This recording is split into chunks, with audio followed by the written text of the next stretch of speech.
Lides Chica, Donnie Pangilinan gustong magkaroon ng masayang pamilya.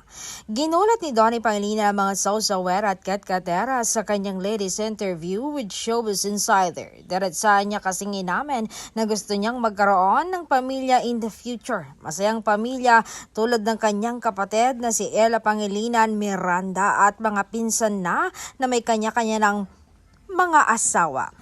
Nang tinanong kung nakita na ba niya ang nais niyang pakasalan, ay ngiti at tango lang ang naging sagot ng aktor. Nang binanggit ang pangalan ni Belle, mas lumabas raw ang kanyang mga ngipin sa tuwa at halatang kinikilig. May ibig sabihin ba ang kanyang mga ngiti? Si Belle na nga ba ang pinaplano niyang pakasalan?